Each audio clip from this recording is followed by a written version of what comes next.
Hello friends, welcome to my channel. আজ আমি আপনাদের শেখাবো পনির পিৎজা। এর জন্য প্রথমে একটি বাটিতে হাফ কাপ পরিমাণ ঈষৎ উষ্ণ জল নিয়ে নেব।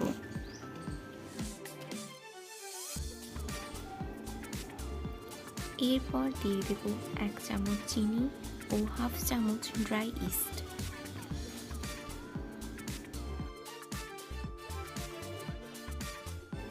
এরপর ভালোভাবে মিক্স করে 10 মিনিট ঢাকা দিয়ে রেখে দেব,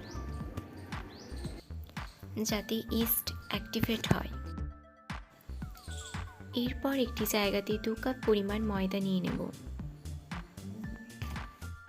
এরপর দিয়ে দেব 1 চামচ চিনি ও হাফ চামচ নুন। দিয়ে দেব 4-5 চামচ সাদা তেল। জলে ভেজানো ইস্ট অ্যাক্টিভেট হয়ে আসলে ময়দার উপর দিয়ে দেব। এরপর অল্প একটু জল দিয়ে ভালোভাবে মেখে নেব ও একটা সফট ডো তৈরি করে নেব। এইরকম একটি সফট ডো তৈরি করে নিতে হবে। মনে রাখবেন, যত সফট ডো হবে তত ভালো পিৎজাটা ফুলবে। এরপর ময়দাতে সাদা তেল মাখিয়ে রেখে দিতে হবে ঢাকা দিয়ে 2 ঘন্টা। 2 ঘন্টা পর ডোটা একটু ফুলে উঠেছে। এরপর একটি বাটিতে 2 থেকে 3 চামচ টক দই নিয়ে নেব। দিয়ে দেব 1 চামচ জিরে ধনে গুঁড়ো, 1 চামচ হলুদ গুঁড়ো ও 1 চামচ লঙ্কা গুঁড়ো।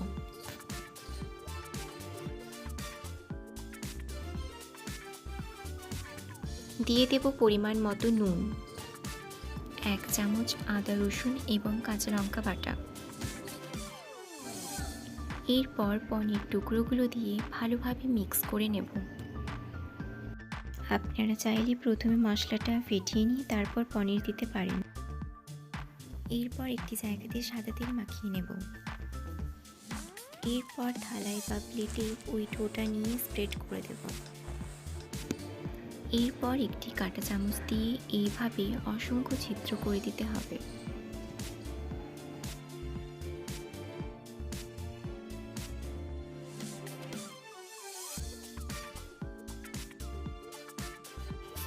এরপর দিয়ে দেব পিৎজা সস। পিৎজা সস না থাকলে বাড়িতে আপনারা এটি খুব সহজেই বানিয়ে নিতে পারেন।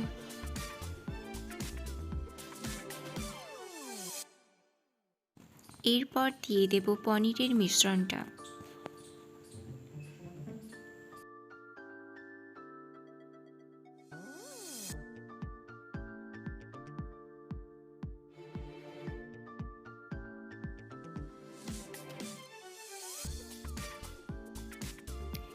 এরপর লম্বা লম্বা করে কাটা ক্যাপসিকাম ও পেঁয়াজ দিয়ে সাজিয়ে নেব।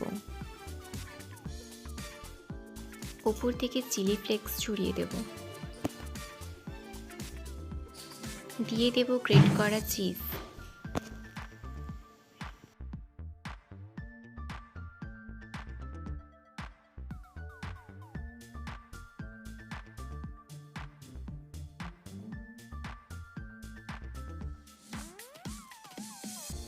এরপর একটি কড়াইতে স্ট্যান্ড বসিয়ে প্রিহিট করে নেব 5 মিনিট। এরপর প্লেটটি ওই স্ট্যান্ডের উপর বসিয়ে দেব। এরপর ভালোভাবে ঢাকা দিয়ে দেব। ঢাকনাতে যদি ছিদ্র থাকে তাহলে সেই ছিদ্রটা বন্ধ করে দেবেন।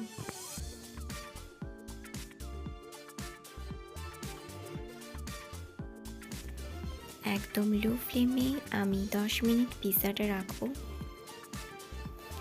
10 মিনিট পর চেক করে নেব পিৎজাটা হয়েছে কিনা।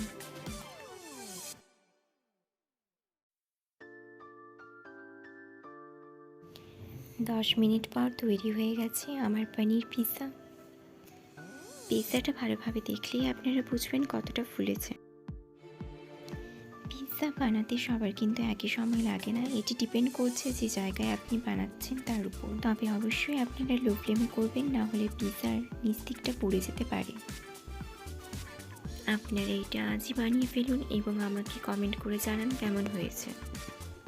ভিডিওটি ভালো লাগলে অবশ্যই আমার চ্যানেলটিকে সাবস্ক্রাইব করবেন, সঙ্গে লাইক, কমেন্ট এবং শেয়ার করতে ভুলবেন না। বাই।